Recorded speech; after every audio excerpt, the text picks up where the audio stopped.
Is this? Let's see. Wow. I guess. Okay.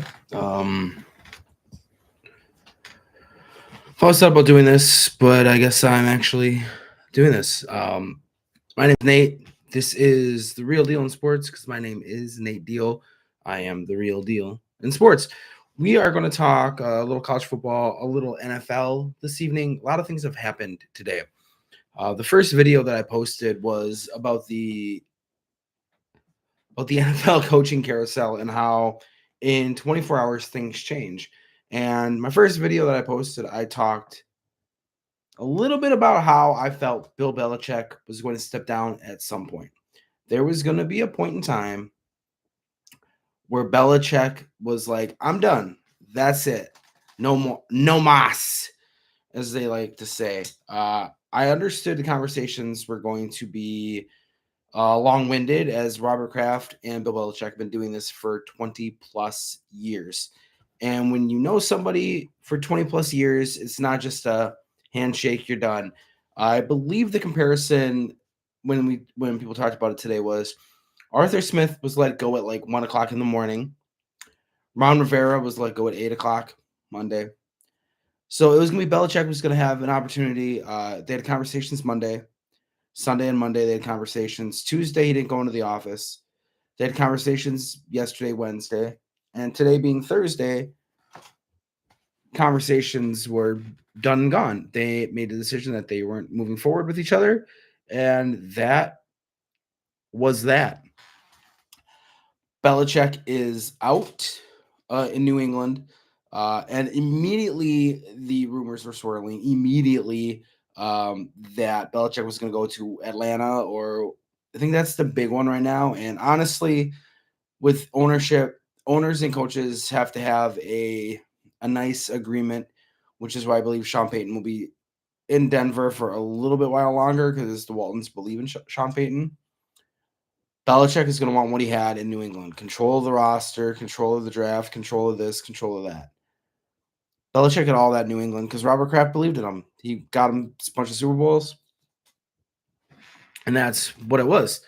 So having Belichick move on, Kraft move on, it's an end. Everybody's at end of an era. The memes going around social media today was very much a it sucks to be a Yankees fan today because Nick Saban left, Pete Carroll's gone, Belichick left. Like there's just all these little things. Warriors lost by 30.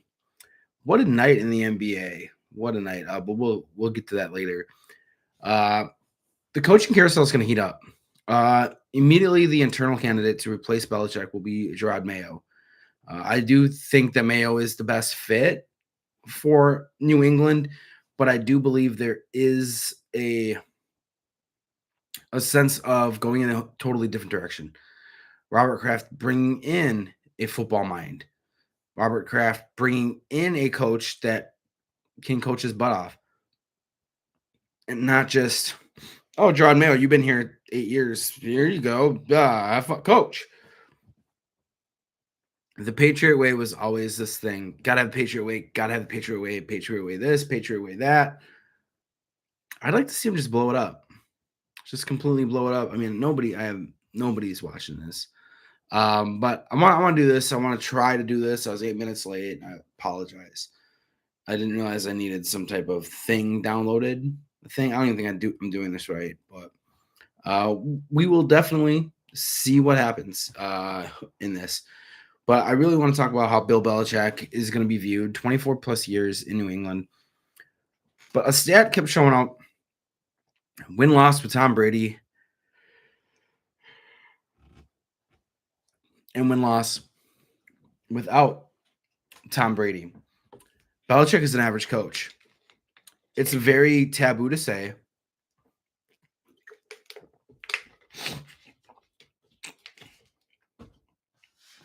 Because everybody thinks Belichick is the greatest of all time.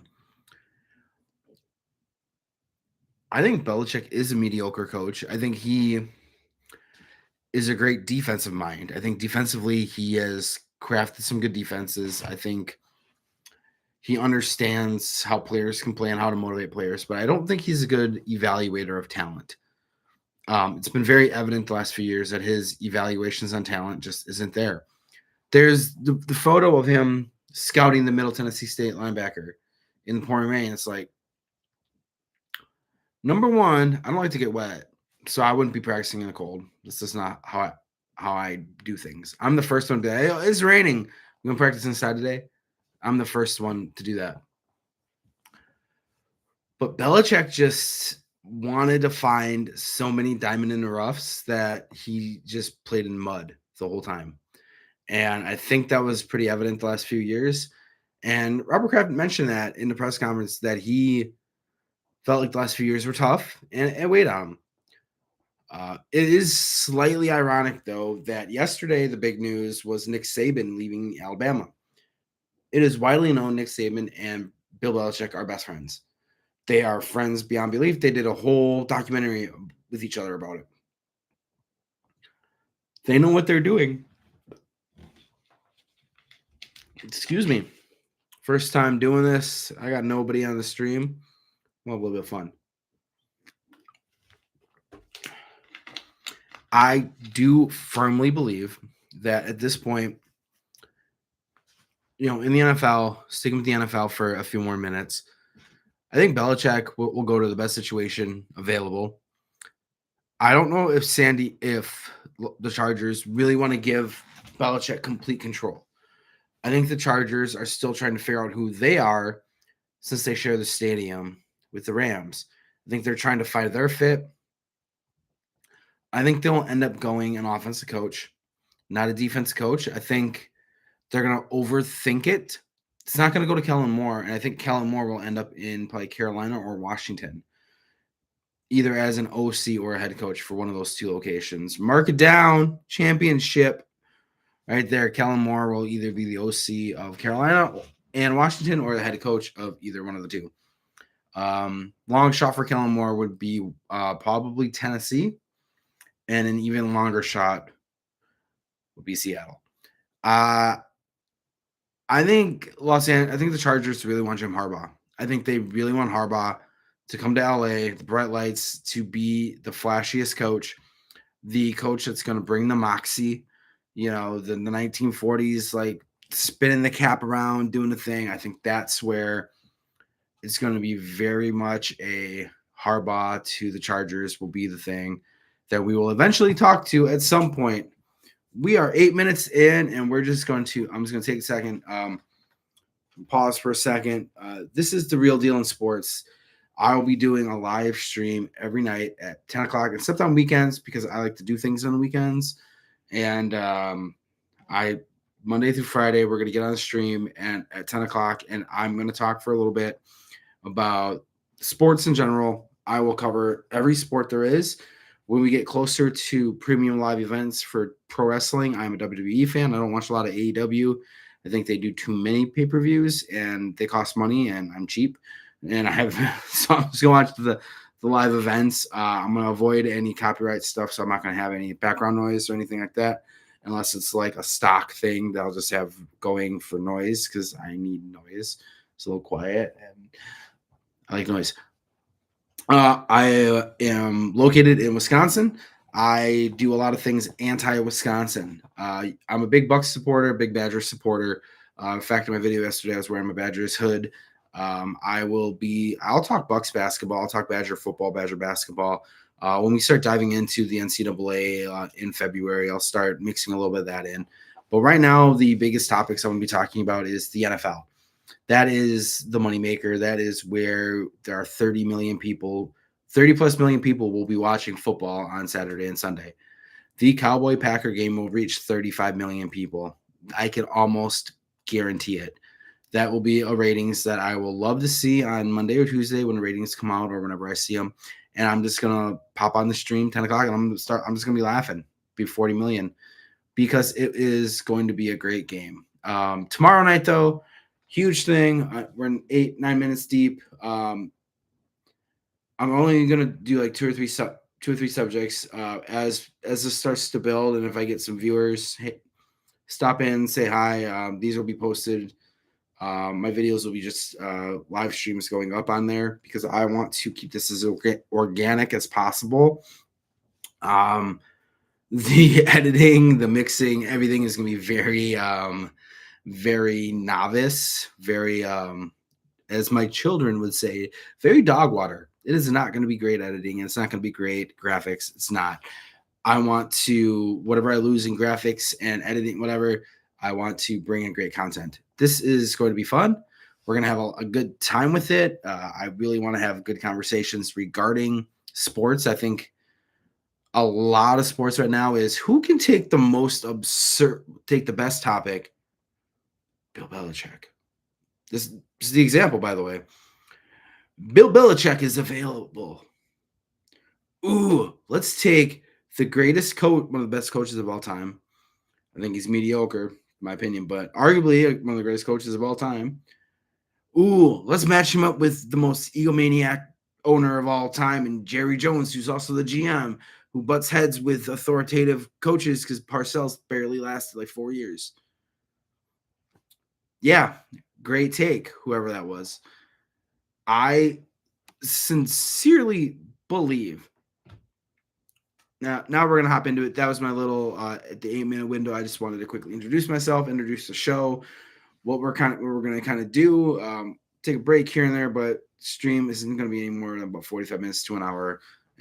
Nobody's watching yet, but that's okay because you guys will check this out. Hopefully, we'll look back on this day about 5-10 years from now, and we'll laugh about this. This will be the first of many attempts. And in the words of Gary Vee and Alex Hermosi, you just have to do it. And by golly, Jim, I'm doing it. And by golly, Jim is a reference to my father. His name was James. Never like to be called Jim, but this moment, by golly, Jim, we're doing it. Now that coaches are available, there's 7 openings, 7 vacancies within the NFL for head coaches. 8, actually, I believe what it was.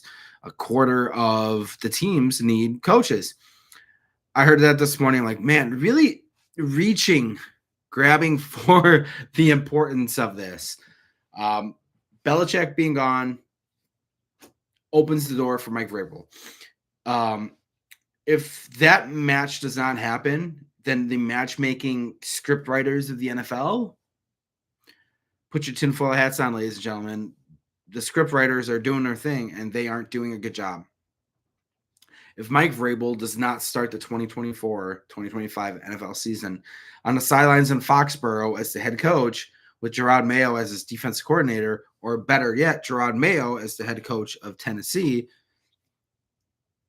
then we're going to have then the script writers aren't doing their thing. So script writers, this gets out to you, do the right thing. Let's have Gerard Mayo in Tennessee or Vrabel with Gerard Mayo at some point. I think that is the best fit going on in New England. We'll just go down the coast. Washington, I believe with Josh Harris, they need to take a play that is just, we need to find a young coach and give him a chance. Pete Carroll was there for years. Belichick, Mike Tomlin, Andy Reid. They're the coaches that are there for an extended period of time.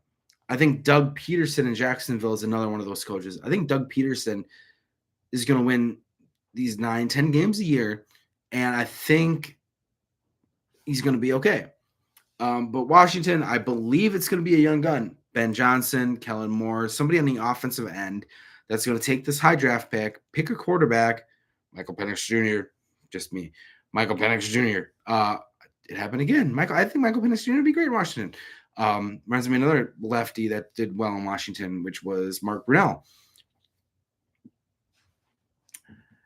That's, I believe, Washington's going to do. They need to get a young offensive-minded coach, grab a great quarterback in their top draft pick. We'll talk drafting in March when it gets closer to that time. Carolina should do the same thing as well, but they believe Carolina, with David Tepper, they will find a more veteran offensive head coach and bring them in. I do believe, and after I go through this, I'm going to reiterate this point. I do think an offensive coach would be a great fit in Carolina. Same with Washington. Atlanta will not shock the world. I think Arthur Blank will do what Arthur Blank does. He wants a rock star head coach. He made the mistake of picking a lame head coach in Arthur Smith, who reminds me a lot of the manager of the Cincinnati Reds. I just hate the guy. He just doesn't know what he's doing. And you have a great offense already. He needs a quarterback. He can go out and get a quarterback. There'll be quarterbacks available. I think a guy like Kirk Cousins could get persuaded to play for Belichick. I think Kirk Cousins could end up in Atlanta very easily. And Kirk Cousins with Drake London, Kyle Pitts, and Bijan Robinson, Cordell Patterson, Tyler Algier, all of a sudden that offense is a top 10 offense. And suddenly Atlanta is going 12-6, making playoffs and winning the South at 12-6. I mean, 12-5. 12-5, yeah. 18-game schedule, I'm still confused by it. Rotating around, that's the New England, Washington, Carolina. Tennessee, I think Tennessee might skirt the edge, not taking an unproven offense coordinator. Or a defense coordinator. I think Tennessee might be the only team that will reach a defensive coach and bring a defensive coach in because they want to build their team how they've done it in the past. Vrabel was on defense, and I think they're going to continue that trend. So, like I said, Gerard Mayo is probably my sleeper number one. Aaron Glenn would be a wonderful pick. Aaron Glenn will also be my sleeper in Seattle. We'll get to Seattle next. We'll go Tennessee up to Seattle. But Tennessee, I think Gerard Mayo would be a wonderful fit. If he doesn't get the spot in New England, I think Gerard Mayo is ready to take that step. Similar with DeMeco Ryans did. I'm old enough to where I remember DeMeco Ryans and Gerard Mayo on the field playing linebacker for these teams and doing great things. I think that is so great to see right now, and I'm very excited to be at that age.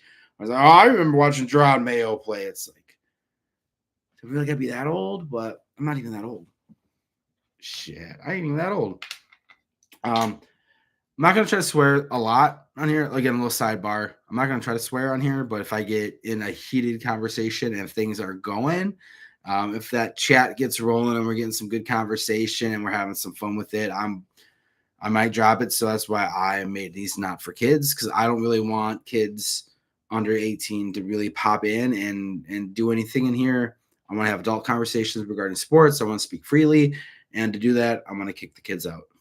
Sorry, dudes, dudettes, but no kids. Have a little bit of fun with it.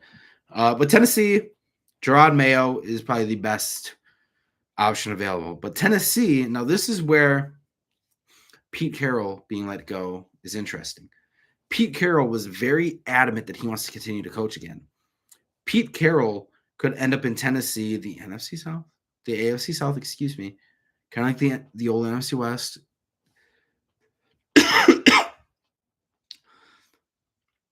At that point, when Carroll went to the NFC West, it was being run by Arizona. Arizona had them years, and then Pete Carroll comes in. It wasn't when the Niners were good. Niners had a couple good years there for a second or two, but the Niners weren't good at that point. The Rams were trash. But Pete Carroll went into an NFC West and dominated for a while. Could he do it again in Tennessee? He's taken young quarterbacks and he's gotten the Super Bowl with Russell Wilson back-to-back years when he was young. Pete Carroll to Tennessee would be the splash that Tennessee would want. The coach that they would need, because Carroll has always been an offensive-minded coach. Carroll's been successful everywhere he's gone, minus his 2 early NFL stints. But his USC and Seattle days, that would be a big jolt to Tennessee. And Carroll would be able to still continue that. Again, he's had enough oomph in the front office that he'd be like, yeah, let me make some decisions. Ownership would be like, Pete Carroll, yeah, let's go. I think Pete Carroll to Tennessee is definitely one that I'm going to be looking out for. That's just going to be on my little radar. Only other coaching moves in the Midwest was the Bears getting rid of their offensive coaches and their defense coaches, except Eberflus, which isn't a great coach to begin with. I'm sorry, you have Justin Fields who can run the football. He can get you 110 on the ground every week and throw for 4 touchdowns at the same time, and yet you want to contain him in a box. Nobody puts Justin Fields in a box. It's not a what's in the box moment. We're not going David Fincher on this. We're not going all 7 style what's in the box.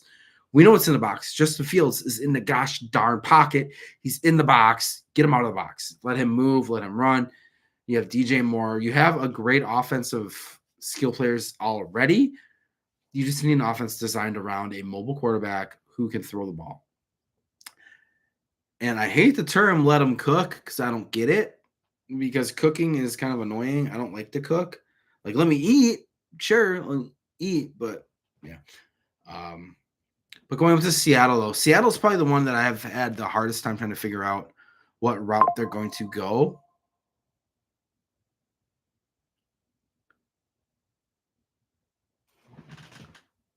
Well, something's it.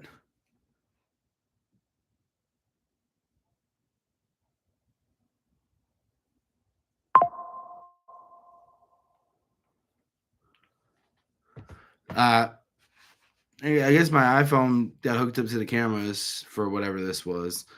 And I guess I could have multiple cameras switching off back and forth. That could be fun at some point, but ain't what I'm looking to do. Seattle, my goodness. McDonald from Baltimore, the defense coordinator. Frank Smith, Miami could be a great one too, but Frank Smith, I'm saving Frank Smith though. And I'll kind of do a little wraparound too.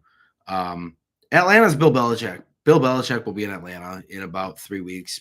Probably pre-Super Bowl. Belichick will sign with Atlanta. Seattle, they'll make a run at Dan Quinn. I'm just not sure Dan Quinn wants to be a head coach. I am just not sure that Dan Quinn wants to be a head coach. There's been nothing that I've seen that I've read that really indicates strongly that Dan Quinn wants to be the guy again. And you know what, though? That's okay. That's okay. He doesn't have to be the guy. Vegas, this is probably the one that I am most kind of confused about. I don't believe they have the temperament to take a young offense coordinator like Kellen Moore or Ben Johnson, Frank Smith, or even a first-timer like Eric Bieniemy. I believe they need a coach who's coached before and has had some amount of success. Antonio Pierce has done a fantastic job, and he's really earned the right to get a hard look, to get the interim tag off and be the head coach. But the name I kept hearing yesterday and today that it's like, oh, taking meetings. Leslie Frazier, former Vikings head coach, Buffalo Bills defense coordinator. That could be a great way to find an offense. Maybe Leslie Frazier and Eric Bieniemy team up in Vegas. That could be a that would be a fun conversation. That would be a fun group to watch. That's definitely something that I'm interested in. Is would Leslie Frazier grab Eric Bieniemy to kind of give him that strong offense to go with his strong defense? Los Angeles wants hardball. I think they'll entertain Kellen Moore, but I do believe Kellen Moore will go to either Carolina or Washington, like I mentioned earlier. But yeah, it's going to be an interesting few weeks. But the thing that started this all off yesterday was the news that Nick Saban had retired. Nick Saban, one of the most winningest coaches in collegiate football history with his multiple national championships at Alabama, is no longer the head coach, and he is moving on. The dominoes have fallen already. A 5-star wide receiver has already decommitted from Alabama and will be opening up his recruitment and commitment elsewhere. Oh, man, the rumors going around Alabama who's going to be the head coach are just going to swirl until Alabama announces it's going to be like Will Muschamp or somebody dumb. I'm calling it out. Alabama's going to mess this up. And I hate to, again, I'm going to apologize now. Alabama's going to fuck this one up. Big time. It's not going to be close. I don't think Alabama's going to make the right call. They are not going to do the right thing. They're not going to pick the right head coach. They're not going to pick the right leader of that department. Calling it a department because it's a state-run institution. That football team will not have a great coach, and it's going to be absolutely blah. It's going to be the most blah person ever. And I hope I'm wrong about this. I really hope I can go back again to go back in this and just be wrong about it. But no, I think it's gonna be a huge issue. And I don't believe, truly, I don't believe that Alabama is going to get a great coach or to do anything of the sort. And that's one of those things that really, really is again, I want to be wrong. I really do want to be wrong about it, but I don't think I will be. There hasn't been a lot of movement with coaches this year, and when it does, it's always in December. The college coaching carousel is so fast in as soon as that last game ends, it's like boom, Miami coach gone. Boom, he's Elko already in at Duke. Duke coach fired. Duke has new coach 2 days later. Like the college game moves so fast at hiring that you already have these big time head coaches. Every big time head coach is getting named. James Franklin, Dabo Sweeney. If you've won a conference championship or you're a top 5 team in the last 5 years, you've been tied to the Alabama job. And Dan Lanning, the head coach for Oregon, great season. Once again, Oregon does what it does all the time. Had to go out and say, I'm not leaving the Ducks. I'm not leaving. And everybody's like, oh, and then this didn't start with Shohei, but it fever pitched in Shohei. Everything's accessible on the internet. You can find out if a plane is leaving from Eugene and landing in Tuscaloosa. You can find that out. You can see if there is a private plane leaving from Portland, heading to Alabama, and speculation is running rampant that it was Dan Lanning. So there was like these little things that's like, oh my God, Dan Lanning's in he left Oregon and he's going out, he's in Tuscaloosa. No. And then he has to come out and do an Instagram post saying, I'm not leaving Oregon. I'm not leaving. I'm staying here. I'm with the Ducks. Quinn Ewers just announced that he is returning for a senior year at Texas. This is big news because now Arch Manning, the nephew of Peyton and Eli, this would be his second year sitting behind Quinn Ewers. And Arch Manning has the upside of being, if he came out after only a year of college football, he'd be a top 5 draft pick. I liked Carson Wentz out of college because Carson Wentz played a lot. I didn't like Trey Lance. Trey Lance did not play a lot. Trey Lance still hasn't played a lot of football. Brock Purdy, I liked because Brock Purdy was a 4-year starter at Iowa State. Jack Cohn, 2-year starter. He would have been great somewhere else. Jack Cohn had bad knees. I like quarterbacks that play for 2 or 3 years and are consistently good for those years. That's why I think Bo Nix, Michael Penix, I think they have higher ceilings than Jayden Daniels. I don't think Jayden Daniels is going to be I think Jayden Daniels is a lot of Jamarcus Russell rolled into one, and that to me should scare a lot of people. I don't think Jayden Daniels is that good to begin with. I just don't think he is. He won the Heisman. He shouldn't have. He stat padded against FCS teams, and that to me is just a bunch of malarkey. And I apologize to Brian Malarkey, one of my favorite celebrity chefs, but that was a lot of malarkey that Jayden Daniels was doing to pad stats to win a Heisman.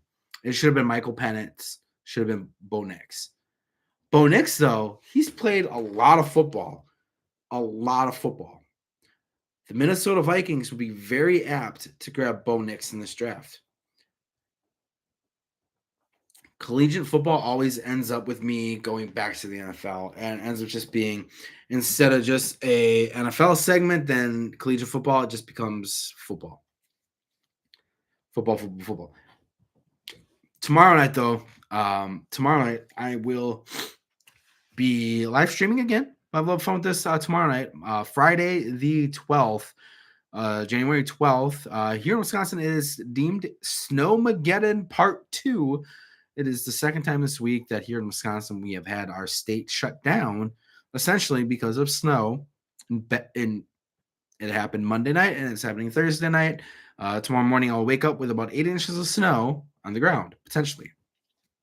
I think more by Saturday morning, we'll have the 8 inches of snow. Very it's gonna be fun. But tomorrow night, though, we are gonna dive deep into the well. I'm not gonna do like the whole like positions against each other. I'm gonna dive into a couple of the matchups. But tomorrow night is playoffs. We're talking playoffs tomorrow for the NFL. We're talking wild card weekend. We're gonna go through all the games, highlight some key components of what to look for each game. And then Monday night stream, we will be going Monday night stream at 10 o'clock. The game will be on. It'll be on mute. I won't be live streaming the game. I don't know how people do that where it's like, oh, watch the game with me. You can if you want. I don't know how to do the 2-screen thing on the again, this is not, I am doing this very, very old school. I'm very camera on, hitting stream, and we're going to see what happens. Editing and mixing is going to suck. The graphics are going to be horrible. This is going to be the conversation you come for. It's not going to be the fancy stuff, because if you want fancy stuff, you can go to Pat McAfee. You can go to somebody else. But this is going to be the start of something brilliant and something beautiful. Hopefully, we can just have some fun with it. But Monday night, I'm going to go through and kind of go through the games, what I liked, what I didn't like about the teams, and then do a little Nostradamus and look ahead to the future and see what we can expect moving forward with the divisional round games next weekend. Those games will be exciting. We'll get to see the Ravens and 49ers in action. They get their time off. And with their starters resting in week 18, 2 weeks of rest for the starters by these two top teams in the conferences. Will the rest be a little too much for the wicked?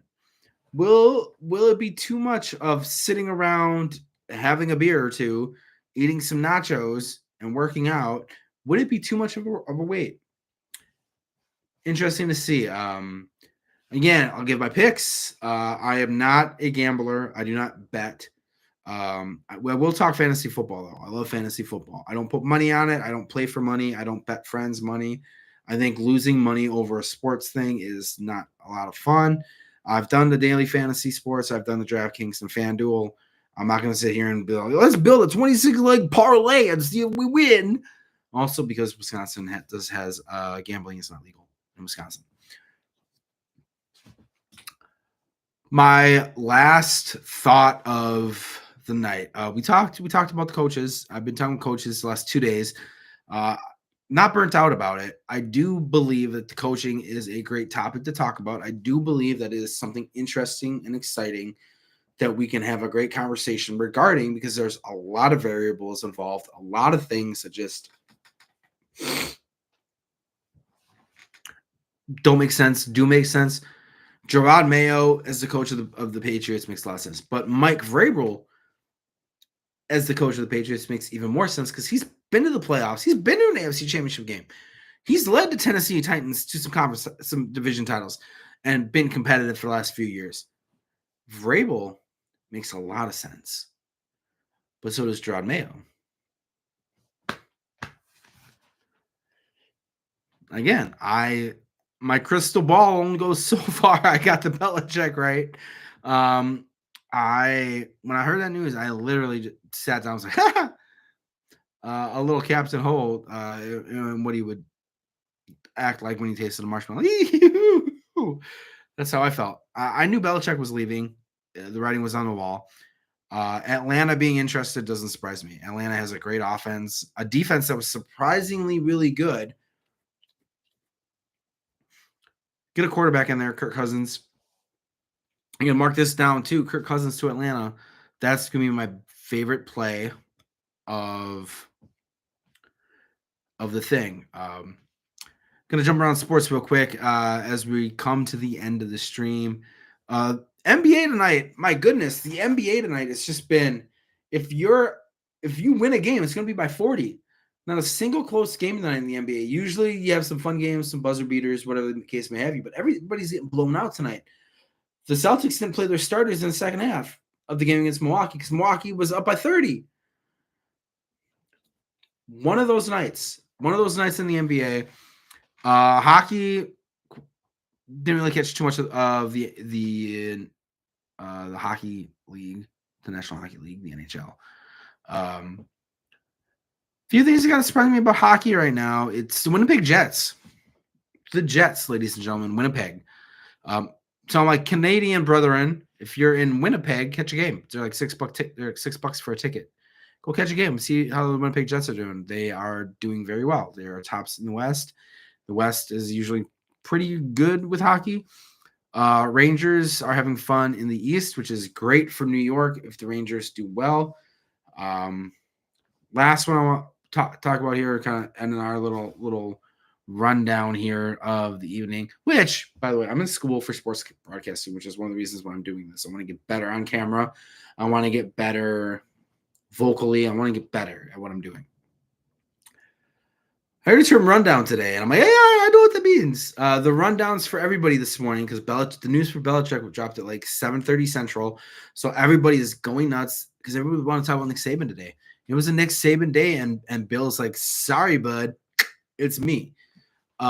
Major League Baseball, though, it's free agency right now. We got the Rangers won the World Series earlier this past fall, defeating the Arizona Diamondbacks. Not a very exciting series, not a very sexy matchup between two teams that predominantly are in the cellar. Like the last few years, Texas has been in the cellar. Arizona has been in the cellar. It wasn't Dodgers Tampa Bay. It wasn't Dodgers Philly.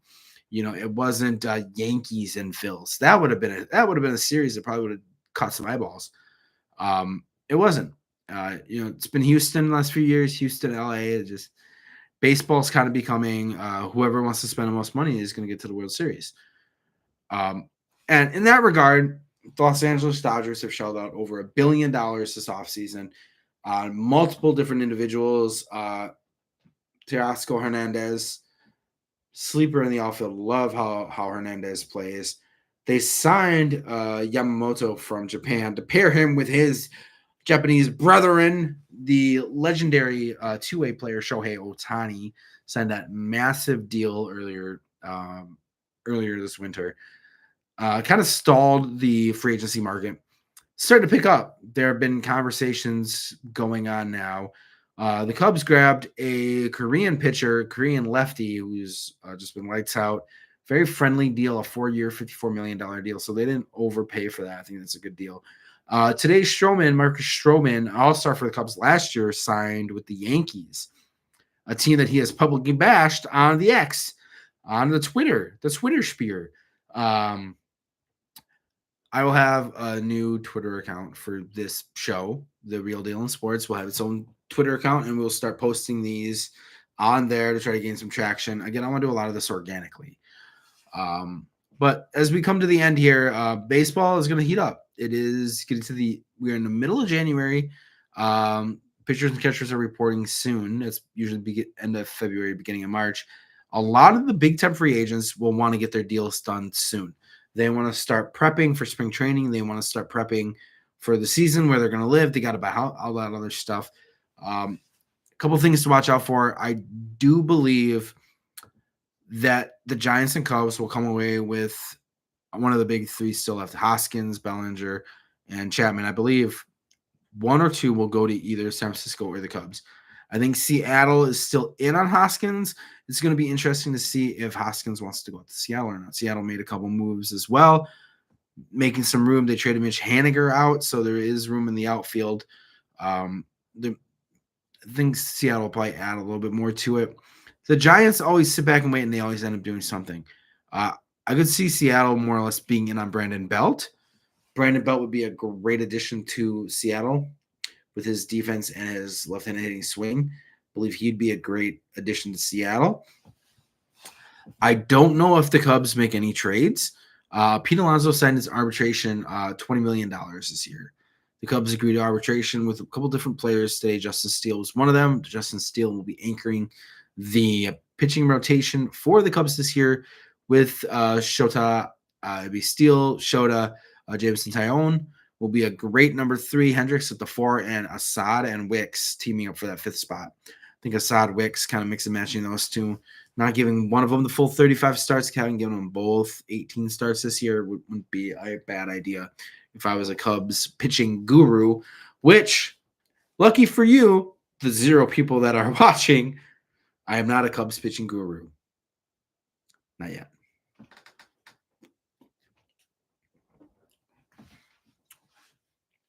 The last thought. We'll call this "What's the deal?" And we're just basically gonna go, "What's the deal with people complaining about a playoff game being exclusively on Peacock?" That is my "What the deal" moment of the day.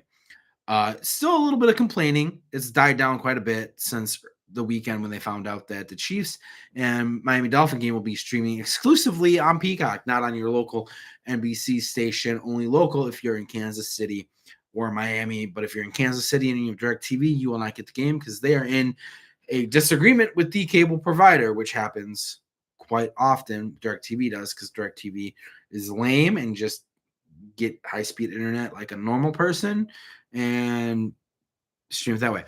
I laughed at the faux outrage regarding the game's a Peacock. I bought Peacock for a year in June, I think. There are a lot of shows on there that I watch. So I'm very pleased with having Peacock as a professional wrestling fan. That's where all the WWE is. I'd love to do a little live stream of watching a good old WCW matchup from the mid 90s with a little bit Bill Goldberg, Scott Hall, Kevin Nash. That'd be a fun evening of entertainment, to say the very least. It's faux outrage. Like, one of the guys was just hollering up a storm on the X, and all of a sudden, like, the next day, he posts, "Oh, I've had Peacock the whole time. My bad." Yeah, because you probably watched The Office or That 70s Show, or you wanted it for the movies because Universal and NBC are tied together, so a lot of Universal movies are on there. You get first looks at Five Nights at Freddy's, Halloween Ends. There's a lot of movies that have showed up on Peacock that I've enjoyed. So I was on the X trolling my little heart out, having a little bit of fun with it, and hoping somebody to bait somebody just so I could just be like, "Why do you care so much? It's $6. Pay for it, binge watch a show, get some value out of it, and enjoy it." In fact, we watch so much Peacock. We are huge Brooklyn Nine-Nine fans. Love Andy Samberg. Love the late Andre Browner. Love Terry Crews as well. We love Terry Jeffords. We love Terry Crews in this household. It is wonderful to watch. What's the deal with what's the deal with why people care where the game is being played? If you want to watch Chiefs Dolphins in 30 below weather in Kansas City, it's going to be 30 below with the wind chill. And Tua Tagovailoa is sitting there, "I'm not going to wear gloves. It's a mindset, man." Nah, bro, you've never been in 30 below. Excuse me, 30 below weather. I have pumped gas in 20 below weather.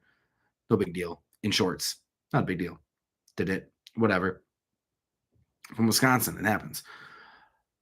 30 below, one of the coldest games of all time, will be this weekend in Kansas City, and it's going to be exclusively on Peacock. I love that NBC did this. And my thought process with this was NBC Universal bought the rights to Sunday Night Football as well as Wildcard Weekend. They have 3 games on Peacock this weekend. 3 of them 3. I like doing 3, like 3 games on Peacock this weekend. Fox is one, CBS is one, ESPN has the other. That's it. That's it. You need Peacock to watch 50% of the football this weekend. They got 2 games on Saturday. I think it's 2 games on Saturday, and then I think 1 on Sunday. Yeah, I think the Sunday afternoon game is Cowboys. I think it's the Sunday night game. I'll have to double check when we go over the matchups tomorrow on the live stream. But this has been the first 45 minutes of The Real Deal in Sports. My name is Nathan Deal. You call me Nate Deal, the real deal, the big deal, the holy deal, the biggest deal in all the world. Whatever you want to do.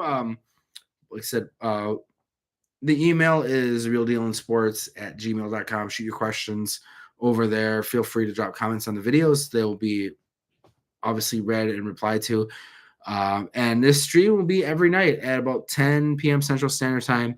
I'm going to be going up against Sports Center and everything else going on ratings-wise. I do believe sports in the evening, there is an opportunity for people to carve out a niche and for it to be a great place to just have a great conversation regarding sports and seeing how great a night conversation can be when you've consumed all the sports for the day and let's regurgitate it all and have a little bit of fun. And kind of still closing things up. I'm in the Midwest, so Midwest goodbyes are my favorite thing. My first video will definitely be a prime, shiny example of a Midwest goodbye. What's the deal? Why be outraged about Peacock? Why? Pay the $6, watch The Office, watch Brooklyn Nine-Nine, watch La Brea, show La Brea. I'm watching that right now. It's a pretty decent show. Something to kind of just think about and look forward to. Tomorrow night, though, one last recap and we're going to get out of here. Tomorrow night on the stream, we are going to do our breakdown of the division of the wild card games coming up on Saturday and Sunday across the NFL landscape, what that is going to look like. We're going to update on any coaches that have made decisions, no decisions. I'm not going to dive into the Panthers have meetings with these 12 people. Don't care. Don't care about the names who's meeting with him because Leslie Frazier is going to meet with everybody. Raheem Morris is going to meet with everybody. There's going to be guys that will literally meet with everybody and not get a job. And I don't want to talk about it because that's not fun. That doesn't get me excited. What gets me excited, though, is we're going to talk about great matchups. We're going to talk about X factors, who to look out for, what to expect in these games. And at the end of this conversation we're going to have, it's going to be a little bit of fun. And hopefully maybe somebody might join me. I don't know. If I keep doing this to myself, then all those years of me playing video games when I was 10 years old and my mom being like, don't talk to yourself. Well, no, I'm talking to myself and we're having a conversation regarding the NFL. What's the deal? Right. That is going to be our closing segment every night. What's the deal? My name is Nathan Deal. The Real Deal in Sports @gmail.com. We'll throw the X up maybe tomorrow. I might wait a little bit to get that going. Because all I would do on the X is just spam the link to the YouTube page and tag just at NFL, at NFL, at NFL, at MLB, at MLB, at whoever. The work in progress, and let's have a little bit of fun with it. Till next time, enjoy your evenings, enjoy your nights, and don't get buried by the snow. Till next time.